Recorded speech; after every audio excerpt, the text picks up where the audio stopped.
And that's okay. So hello everyone, and I want to say that I'm really happy to see you in person again in this workshop. Okay, very well. To see you in person in this workshop, and I will introduce myself again to those who will attend online. My name is Yasaman Tadayon. I'm the first early stage researcher of Panorama project, and I work at the University of ESR1. And my PhD aims to study the rare earth elements interaction with organomineral colloids as a control of the rare earth elements dissemination. So I will start my presentation. No, it doesn't work. Okay, very well. So I will start my presentation with a short introduction on rare earth elements and organomineral colloids. As all of us know, rare earth elements are referred to 17 elements that they are abundant in earth gas, but whose mineral concentration is less than the other minerals. So recently, refining, extraction, and use of rare earth elements can produce lots of toxic waste in the environment that they can contaminate soil, water, and at the end, the environment. So if you look around yourself quickly, you can find rare earth elements in your smartphone, your camera, and every other products with advanced technology. So the reports showed that the concentration of rare earth elements are above 100 times above the background in mining areas. So it's really important to control the rare earth elements dissemination in the environment, because of course they have lots of dangerous side effects on human being and other living species on the earth. So in this project, we want to use organomineral colloids as a control of the rare earth elements, which can be produced in the environment by natural phenomena as agricultural erosion, wetland, and permafrost flowing. Colloids are microscopic particles and in size in the range between 0.01 to 1 micrometer. And because of their small sizes, they tend not to settle out of the suspension. And if they bound with the colloids, they can have an important role on the rare earth elements transport in the environment. They can transport rare earth elements over short and long distances in the environment, for example, they can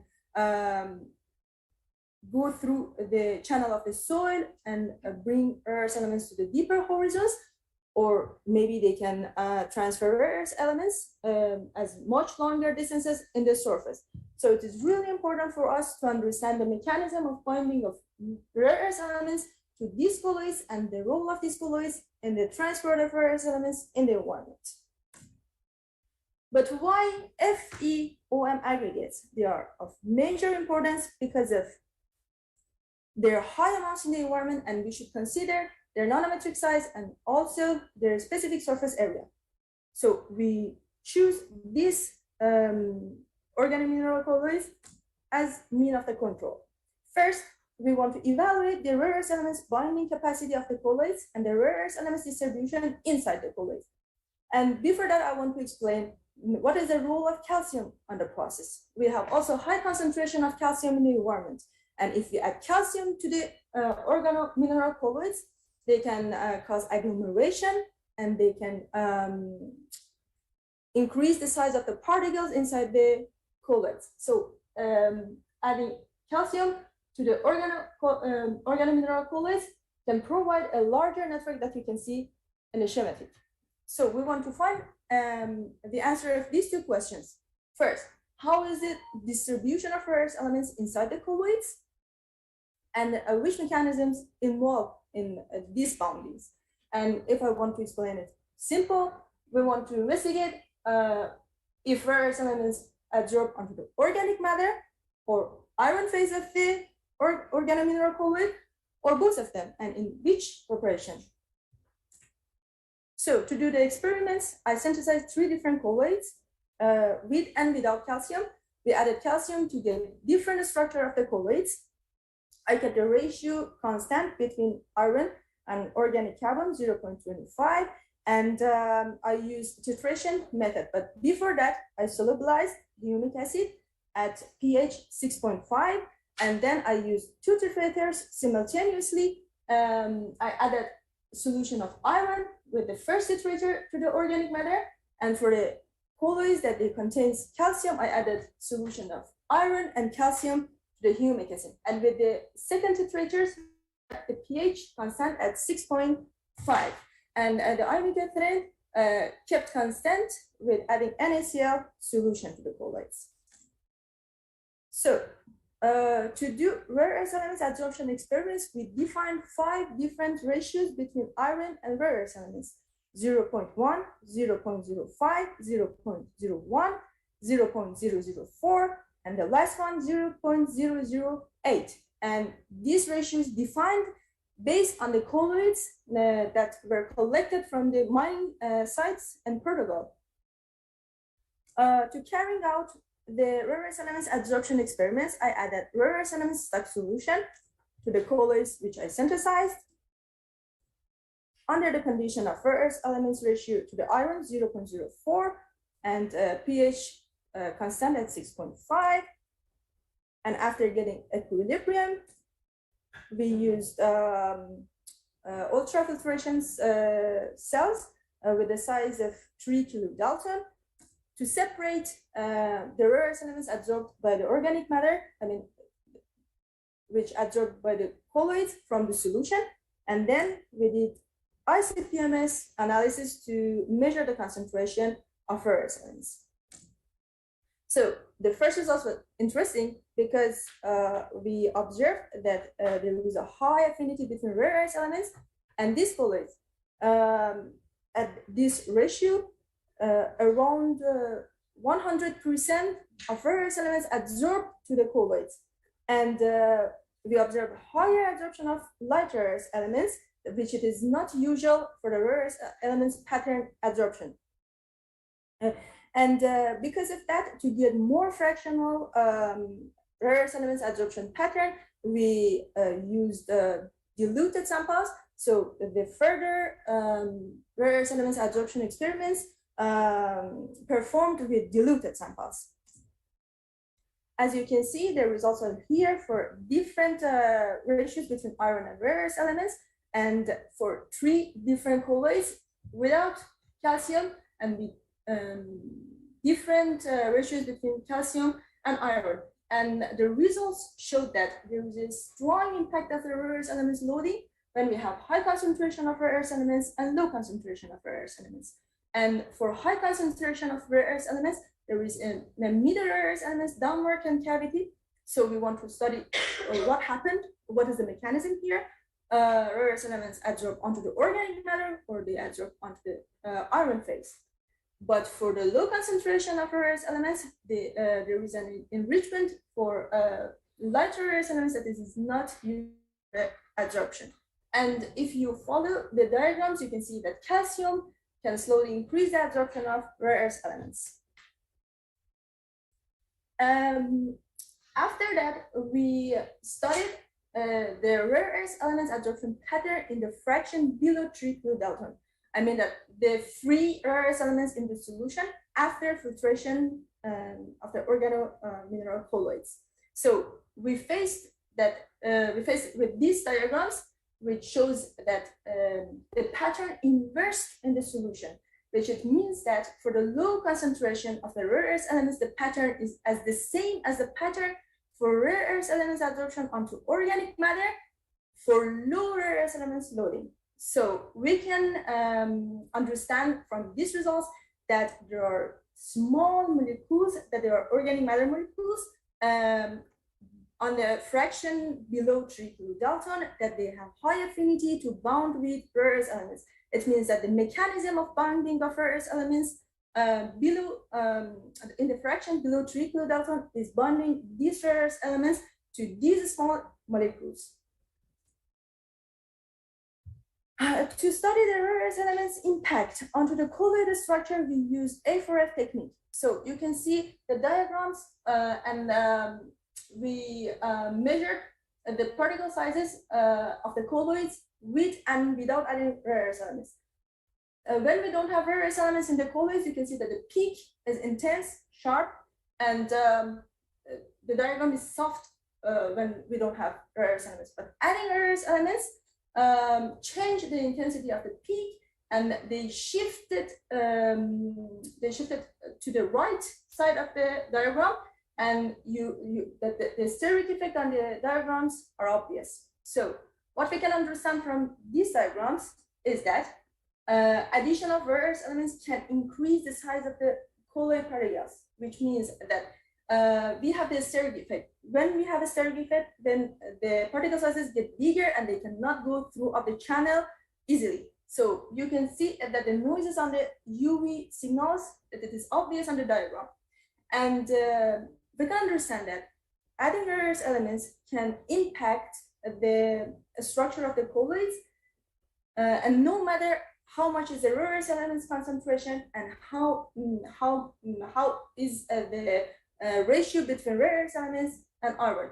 And at the end, we can say that the steric effect can increase with the adding with the calcium concentration in the colloids, and you can see in the last two diagrams. So the mechanism of distribution of the rare earth elements inside the colloids.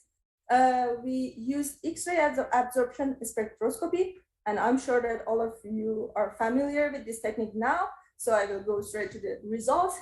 For the exams results, I have the peak for my samples with and without calcium, and the concentration and the ratio between cerium and iron is 0.1, the highest concentration of that we defined for the rare earth elements. And I have two peaks for the references that we measured with this technique. So if we compare the peaks for my samples and the peaks for two references that I put here in the diagram, you can see that the peak is as the same as the peak for cerium-3. So it means that we observe cerium-3 on our samples, and we don't observe any peaks for cerium-4 in our samples. And if we compare these results to the previous studies, we can see that the peak for the cerium-3 is at the same energy level that we have in our samples. And I have to mention that these results are preliminary results, so we have to process on them because we got them we got these results 2 weeks ago, so we have to process a bit more these results. And for exact results, we can see that the first peak, which refers to the first neighbor, is it shows that the cerium bonded to the oxygen. And for the second and third peaks, we can understand that cerium bounded with carbon and again with the oxygen. But for the first peak, for the two samples, bonding of cerium to the oxygen had happened at the same distance, but for the second and third neighbor, we had a slightly shift to the right for the peaks. As a conclusion, under diluted condition, we got two different patterns for rare earth elements absorption, for low concentration and high concentration. So we can say that for high concentration, rare earth elements will bound to the organic matter which involved in the structure of the organomineral colloids, and the shape of the pattern is like this. We can see a concavity for the middle earth elements, and for the low concentration of rare earth elements, we have the shape of this pattern like this, and we understood that the mechanism of the bounding of rare earth elements is bound rare earth elements to the small organic matter molecules. And under concentrated condition, we understand that adding calcium to the organomineral colloids can increase the size of the particles, and it provides a larger network of the colloids. And after adding rare earth elements to this colloid, the structure will get bigger and bigger, and we will face a very large network of the colloid.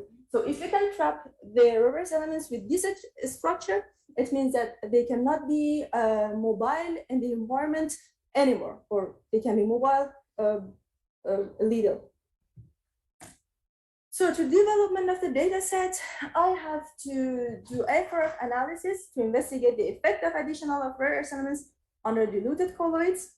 I have to study the rare earth elements absorption under different fractionation of colloids, synthesis colloids with different iron ratios, figure out how rare earth elements can cause agglomeration in our colloids, and investigate the effect of major parameters like as pH on absorption using microfluidic device as a secondment that I have to do, and using modeling tools like Frixie. Here are the references, and thank you for your attention.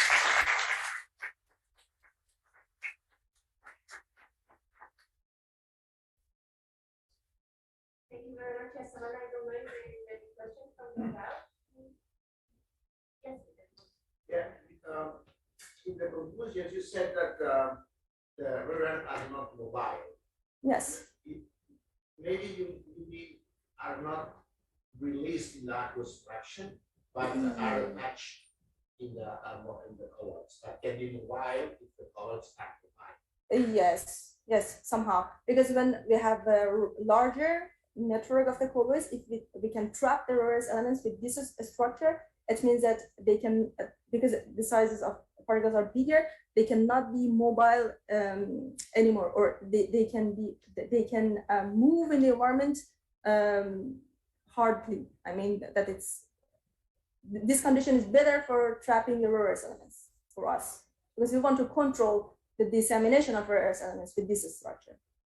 So getting larger network is better for us. So we can say that.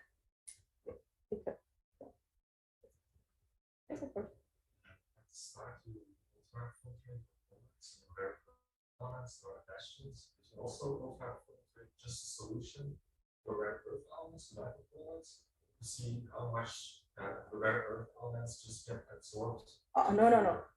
We added rare earth elements to the colloids we synthesized, and then after getting equilibrium between these two, we filtered this solution that means contains rare earth elements with ultrafiltration cells at 3 kilodalton, and then we took the analysis of.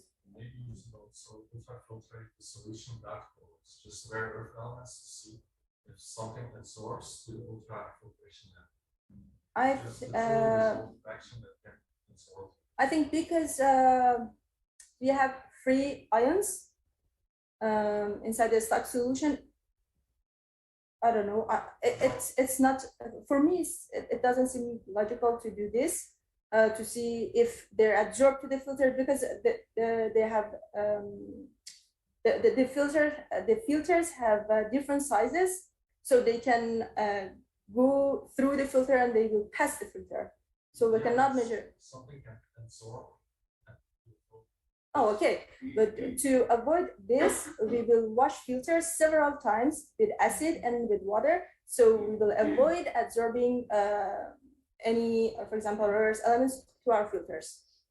Yeah, we will eliminate all the organic matters on the filters to avoid this kind of absorption of rare earth elements.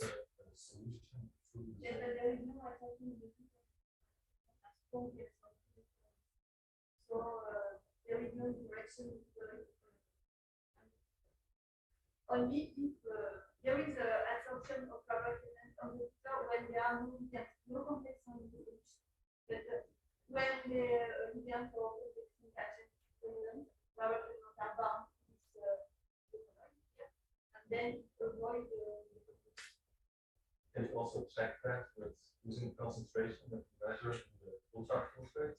Yes. Ultrafiltrating the gamma filter.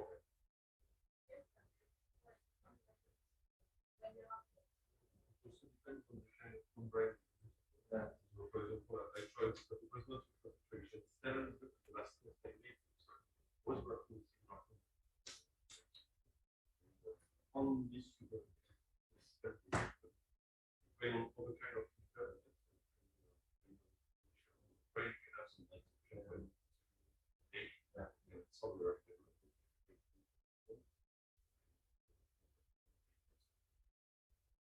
it depends on the brand. Yes, and You the can say complex, before after the Yasaman didn't check by first step. the complex is the product of the that is not model instruction of the absorption. There is no Also, no criticism for so much. Okay. Yes, of course. So in one of the last, I think you mentioned that the two wide axes and the concentration. Okay. But what do you consider a highest and low? For the rare earth elements, Yeah. we defined 5 different ratios between iron and rare earth elements based on the samples collected from the mining sites. I mean, the field samples brought from the mining sites in Portugal. So we defined 3 different ratios between rare earth elements and iron. So do you want to see again the ratios, or? No, I just meant like, so what we, yeah, what's like. You know, the references for defining these ratios was the real samples collected from the mining sites. Okay, so it does not depend like a concentration like in milligrams or in micrograms of rare elements. Yeah, you can calculate the concentration of rare earth elements. For example, how much is the concentration of the rare earth elements? For the highest ratio between rare earth elements and iron, we have around 17 ppm rare earth elements. And for the lowest ratio between rare earth elements and iron, we used around 100 ppb rare earth elements. Okay. Yeah.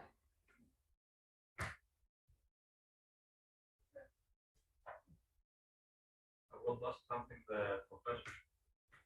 I have read in many papers that the rare earth elements can act as calcium antagonists.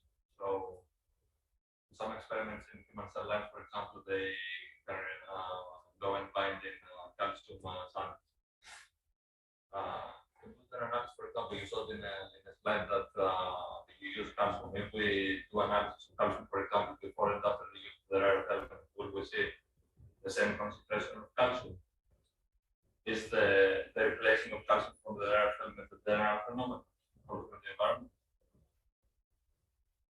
So I couldn't get the question very well. The Sorry. question is that the rare earth elements. Okay. So my project is in human.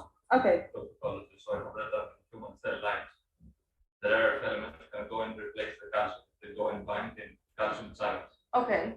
If I do an analysis, you saw in the slide that you add calcium, Mm-hmm. then you add the rare earth element. Yes. If I go and analyze this network of Okay, the colloids okay. before they add the rare earth elements and after Okay. the rare earth elements, will I see the same concentration of calcium? Or will I see less because the rare earth elements replace calcium? Oh, okay, very well.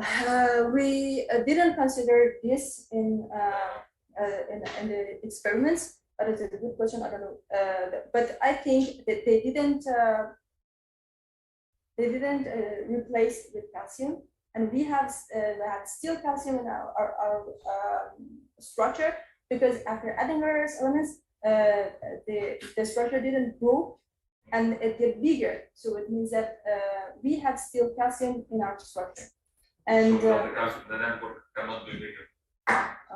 no, I think as not as the bigger that we have now, at least. But I will consider this, of course.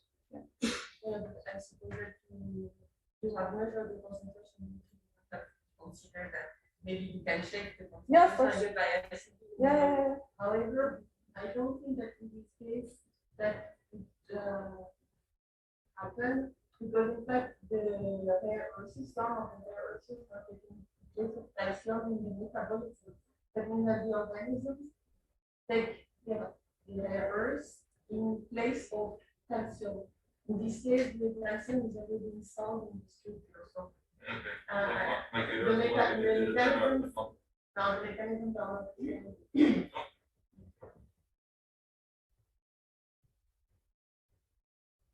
No more questions?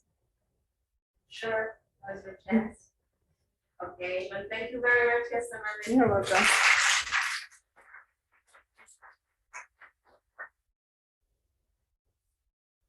Okay, so now there is